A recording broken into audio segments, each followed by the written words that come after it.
ಶಿಡ್ಲಘಟ್ಟ ಪೌರಾಯುಕ್ತೆ ಅಮೃತಾ ಗೌಡಗೆ ಧಮಕಿ ಹಾಕಿದಂತಹ ಕಾಂಗ್ರೆಸ್ ಮುಖಂಡ ರಾಜೀವ್ ಗೌಡ ಅವತ್ತು ಧಮಕಿ ಹಾಕಬೇಕಾದ್ರೆ ಇದ್ದಂಥ ಗತ್ತು ಆ ಜೋಶು ಈಗ ಯಾಕಿಲ್ಲ? ಬೆದರಿಕೆ ಹಾಕ್ಬಿಟ್ಟು ಕ್ಷಮೆ ಕೇಳಿ ಫರಾರಿ ಆಗೋದು ಅಷ್ಟೇನಾ? ಎರಡಡಿ ಎಫ್ಐಆರ್ ಆದ್ರೂ ಕೂಡ ಯಾಕಿನ್ನೂ ಅರೆಸ್ಟ್ ಮಾಡಿಲ್ಲ ಪೊಲೀಸ್ನವರು?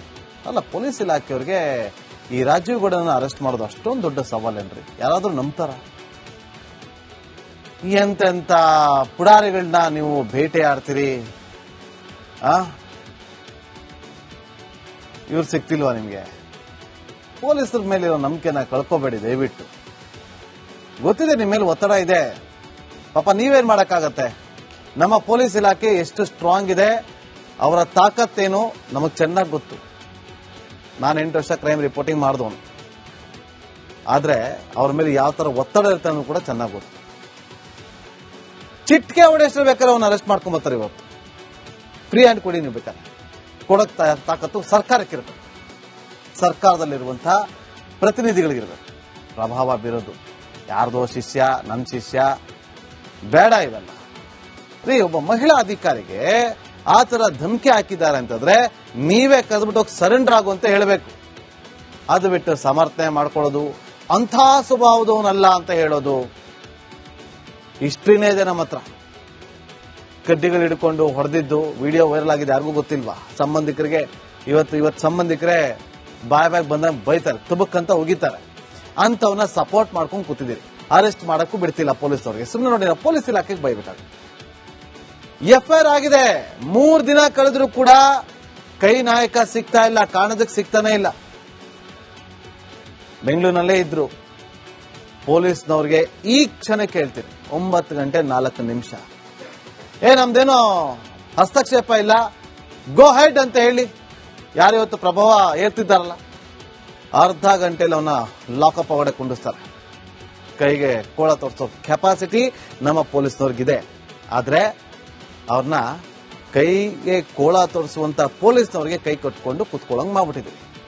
ವಿಧಿ ಇಲ್ಲ, ಜನ ಪೊಲೀಸ್ನವ್ರಿಗೆ ಬೈಕೋಬೇಕು. ಪಾಪ ಜನಕ್ಕೆ ಗೊತ್ತಿಲ್ಲ ಪೊಲೀಸ್ನವ್ರನ್ನ ಕೈ ಕಟ್ಟಾಕಿ ಕುಣಿಸಿದ್ದಾರೆ ಅಂತೇಳಿ. ಬಾಯಿ ಮುಚ್ಕೊಂಡು ಕುಣಿಸ್ಕೋಬೇಕಿದೆ ಪೊಲೀಸ್ನವ್ರು.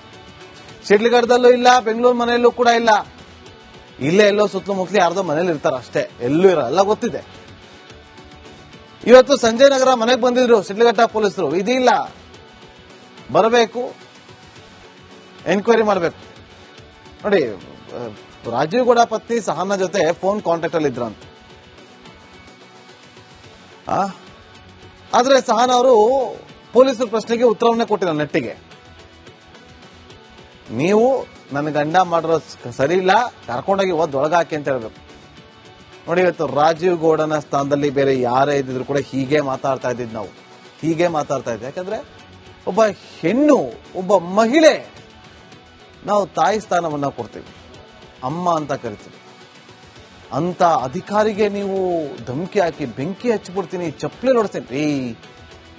ನೀವು ಬ್ರಾಂಡೆಡ್ ಚಪ್ಪಲಿನೇ ಹಾಕೋಬಹುದು, ಆ ಚಪ್ಪಲಿ ನೀವು ಕಾಲಿಗೆ ಹಾಕೋದು, ತಲೆ ಮೇಲೆ ಇಟ್ಕೊಳ್ಳಲ್ಲ. ಒಬ್ಬ ಅಧಿಕಾರಿಗೆ ಹಿಂಗ್ ಬಾಯಿಗೆ ಬಂದಾಗ ಮಾತಾಡ್ತಿರಲ್ಲ. ನಾಲ್ಗೆ ಫಸ್ಟ್ ತಿಕ್ಕೋಬೇಕು ನೀವು ಚೆನ್ನಾಗಿ. ಮೊಬೈಲ್ ಬಳಸದೆ ಅಜ್ಞಾತ ಸ್ಥಳಕ್ಕೆ ಹೋಗಿದ್ದಾನಂತೆ ರಾಜೀವ್ ಗೌಡ. ಕೇವಲ ಆತ್ಮೀಯರಿಗೆ ಕರೆ ಮಾಡಿರುವಂತ ರಾಜೀವ್ ಗೌಡ. ಎಲ್ಲರೂ ರೆಡಿ ಆಗಿರಿ, ನಾಳೆ ಏನಾದ್ರು ಎಡವಟ್ಟಾಯ್ತಂದ್ರೆ ಅಷ್ಟೂ ಜನ ಹೋಗ್ತೀರಿ, ಎಲ್ಲನ್ನ ಅರೆಸ್ಟ್ ಮಾಡ್ಬಿಡ್ತಾರೋ ಅಂತ ಹೇಳಿ ನಿರೀಕ್ಷಣಾ ಜಾಮೀನು ಅರ್ಜಿ ಸಲ್ಲಿಕೆ ಆಗಿದೆ. ಇವತ್ತು ವಿಚಾರಣೆ ಕೂಡ ನಡೀತು ಕೋರ್ಟ್ ಅಲ್ಲಿ. 22ನೇ ತಾರೀಕು ಮುಂದೂಡಿಕೆ ಆಗಿದೆ. ಅಲ್ಲಿವರೆಗೂ ಪಾಪ ಪೊಲೀಸ್ನವರು ಅವನೆಲ್ಲಿರ್ತಾನೆ ಅಂತ ಗೊತ್ತು, ಅರೆಸ್ಟ್ ಮಾಡಲ್ಲ, ಮಾಡಕ್ ಆಗೋದು ಇಲ್ಲ. ಒಂದ್ ವೇಳೆ ಮಾಡ್ಬಿಟ್ರೆ ಏನಾಗುತ್ತೆ ಗೊತ್ತಾ, ಹೇಳ್ತೀನಿ ಕೇಳಿ. ಒಂದು, ಅವ್ರನ್ನ ಸಸ್ಪೆಂಡ್ ಮಾಡ್ತಾರೆ, ಇಲ್ಲ ಟ್ರಾನ್ಸ್ಫರ್ ಟೈಮಲ್ಲಿ ಅವ್ರನ್ನ ಟಾರ್ಗೆಟ್ ಮಾಡ್ತಾರೆ, ಮಾನಸಿಕವಾಗಿ ಅವ್ರನ್ನ ಕುಗ್ಗಿಸ್ತಾರೆ. ಇಷ್ಟೇ ಆಗೋದು. ಇದು ನಮ್ಮ ಅವಸ್ಥೆ. ಬೇಜಾರಾಗತ್ತೆ ಇವೆಲ್ಲ ನೋಡಿದ್ರೆ. ಮುಂದಿನ ಸುದ್ದಿ ಗಮನ ಕೊಡ. ಶಿಡ್ಲಘಟ್ಟ ಪೌರಾಯುಕ್ತೆ ಅಮೃತಾ ಗೌಡಗೆ ಧಮಕಿ ಹಾಕಿದಂತಹ ಕಾಂಗ್ರೆಸ್ ಮುಖಂಡ ರಾಜೀವ್ ಗೌಡ ಅವತ್ತು ಧಮಕಿ ಹಾಕಬೇಕಾದ್ರೆ ಇದ್ದಂಥ ಗತ್ತು, ಆ ಜೋಶು ಈಗ ಯಾಕಿಲ್ಲ? ಬೆದರಿಕೆ ಹಾಕೋದು ಹಾಕ್ಬಿಟ್ಟು ಕ್ಷಮೆ ಕೇಳಿ ಪರಾರಿ ಆಗೋದು ಅಷ್ಟೇನಾ? 2 ಅಡಿ ಎಫ್ಐಆರ್ ಆದ್ರೂ ಕೂಡ ಯಾಕಿನ್ನೂ ಅರೆಸ್ಟ್ ಮಾಡಿಲ್ಲ ಪೊಲೀಸ್ನವರು? ಅಲ್ಲ, ಪೊಲೀಸ್ ಇಲಾಖೆಯವ್ರಿಗೆ ಈ ರಾಜೀವ್ ಗೌಡನ ಅರೆಸ್ಟ್ ಮಾಡೋದು ಅಷ್ಟೊಂದು ದೊಡ್ಡ ಸವಾಲೇನ್ರಿ? ಯಾರಾದ್ರೂ ನಂಬ್ತಾರ? ಎಂತೆಂತ ಪುಡಾರಿಗಳನ್ನ ನೀವು ಭೇಟಿ ಆಡ್ತೀರಿ, ಇವ್ರು ಸಿಕ್ತಿಲ್ವಾ ನಿಮ್ಗೆ? ಪೊಲೀಸರ ಮೇಲಿರೋ ನಂಬಿಕೆನ ಕಳ್ಕೋಬೇಡಿ ದಯವಿಟ್ಟು. ಗೊತ್ತಿದೆ ನಿಮ್ಮ ಮೇಲೆ ಒತ್ತಡ ಇದೆ, ಪಾಪ ನೀವೇನ್ ಮಾಡಕ್ಕಾಗತ್ತೆ? ನಮ್ಮ ಪೊಲೀಸ್ ಇಲಾಖೆ ಎಷ್ಟು ಸ್ಟ್ರಾಂಗ್ ಇದೆ, ಅವರ ತಾಕತ್ತೇನು ನಮಗ್ ಚೆನ್ನಾಗಿ ಗೊತ್ತು. ನಾನು 8 ವರ್ಷ ಕ್ರೈಮ್ ರಿಪೋರ್ಟಿಂಗ್ ಮಾಡಿದವನು, ಆದ್ರೆ ಅವ್ರ ಮೇಲೆ ಯಾವ ತರ ಒತ್ತಡ ಇರುತ್ತೆ ಅನ್ನೋದು ಕೂಡ ಚೆನ್ನಾಗಿ ಗೊತ್ತು. ಚಿಟ್ಕೆ ಹೊಡೆಷ್ಟು ಬೇಕಾದ್ರೆ ಅವನ್ನ ಅರೆಸ್ಟ್ ಮಾಡ್ಕೊಂಬತ್ತಾರೆ. ಇವತ್ತು ಫ್ರೀ ಹ್ಯಾಂಡ್ ಕೊಡಿ, ನೀವು ಬೇಕಾದ್ರೆ ಕೊಡಕ್ ತಾಕತ್ತು ಸರ್ಕಾರಕ್ಕಿರುತ್ತೆ, ಸರ್ಕಾರದಲ್ಲಿರುವಂತಹ ಪ್ರತಿನಿಧಿಗಳಿಗಿರ್ಬೇಕು. ಪ್ರಭಾವ ಬೀರೋದು ಯಾರ್ದೋ ಶಿಷ್ಯ, ನನ್ನ ಶಿಷ್ಯ ಬೇಡ ಇವೆಲ್ಲ ರೀ. ಒಬ್ಬ ಮಹಿಳಾ ಅಧಿಕಾರಿಗೆ ಆ ತರ ಧಮಕಿ ಹಾಕಿದ್ದಾರೆ ಅಂತಂದ್ರೆ ನೀವೇ ಕರೆದ್ಬಿಟ್ಟು ಸರೆಂಡರ್ ಆಗು ಅಂತ ಹೇಳಬೇಕು. ಅದು ಬಿಟ್ಟು ಸಮರ್ಥನೆ ಮಾಡ್ಕೊಳ್ಳೋದು, ಅಂಥ ಸ್ವಭಾವದವನಲ್ಲ ಅಂತ ಹೇಳೋದು, ಹಿಸ್ಟ್ರಿನೇ ಇದೆ ನಮ್ಮ ಹತ್ರ. ಕಡ್ಡಿಗಳು ಹಿಡ್ಕೊಂಡು ಹೊಡೆದಿದ್ದು ವಿಡಿಯೋ ವೈರಲ್ ಆಗಿದೆ, ಯಾರಿಗೂ ಗೊತ್ತಿಲ್ವಾ? ಸಂಬಂಧಿಕರಿಗೆ ಇವತ್ತು ಸಂಬಂಧಿಕರೇ ಬಾಯ್ ಬಂದಾಗ ಬೈತಾರೆ, ತುಬಕ್ಕಂತ ಹೋಗಿತಾರೆ.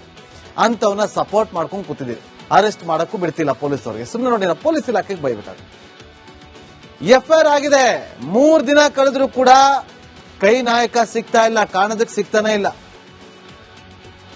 ಬೆಂಗಳೂರಿನಲ್ಲೇ ಇದ್ರು.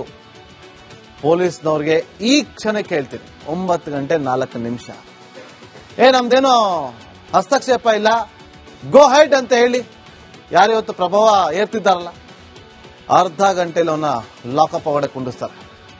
ಕೈಗೆ ಕೋಳ ತೋರಿಸೋ ಕೆಪಾಸಿಟಿ ನಮ್ಮ ಪೊಲೀಸ್ನವ್ರಿಗಿದೆ. ಆದ್ರೆ ಅವ್ರನ್ನ ಕೈಗೆ ಕೋಳ ತೋರಿಸುವಂತ ಪೊಲೀಸ್ನವ್ರಿಗೆ ಕೈ ಕಟ್ಕೊಂಡು ಕುತ್ಕೊಳ್ಳಂಗ್ ಮಾಡ್ಬಿಟ್ಟಿದ್ವಿ. ವಿಧಿ ಇಲ್ಲ, ಜನ ಪೊಲೀಸ್ನವ್ರಿಗೆ ಬೈಕೋಬೇಕು. ಪಾಪ ಜನಕ್ಕೆ ಗೊತ್ತಿಲ್ಲ ಪೊಲೀಸ್ನವ್ರನ್ನ ಕೈ ಕಟ್ಟಾಕಿ ಕುಣಿಸಿದ್ದಾರೆ ಅಂತೇಳಿ, ಬಾಯಿ ಮುಚ್ಕೊಂಡು ಕುಣಿಸ್ಕೋಬೇಕಿದೆ ಪೊಲೀಸ್ನವ್ರು. ಶಿಡ್ಲಘಟ್ಟದಲ್ಲೂ ಇಲ್ಲ, ಬೆಂಗಳೂರು ಮನೆಯಲ್ಲೂ ಕೂಡ ಇಲ್ಲ, ಇಲ್ಲೇ ಎಲ್ಲೋ ಸುತ್ತಮುತ್ತಲಿ ಯಾರ್ದೋ ಮನೇಲಿ ಇರ್ತಾರ ಅಷ್ಟೇ, ಎಲ್ಲೂ ಇರಲ್ಲ, ಗೊತ್ತಿದೆ.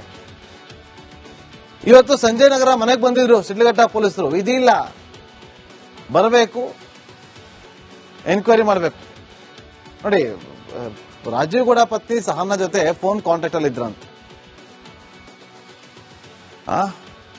ಆದ್ರೆ ಸಹನಾ ಅವರು ಪೊಲೀಸರ ಪ್ರಶ್ನೆಗೆ ಉತ್ತರವನ್ನೇ ಕೊಟ್ಟಿಲ್ಲ ನೆಟ್ಟಿಗೆ. ನೀವು ನನ್ನ ಗಂಡ ಮಾಡಿರೋ ಸರಿ ಇಲ್ಲ, ಕರ್ಕೊಂಡೋಗಿ ಒಳಗಾಕಿ ಅಂತ ಹೇಳ್ಬೇಕು.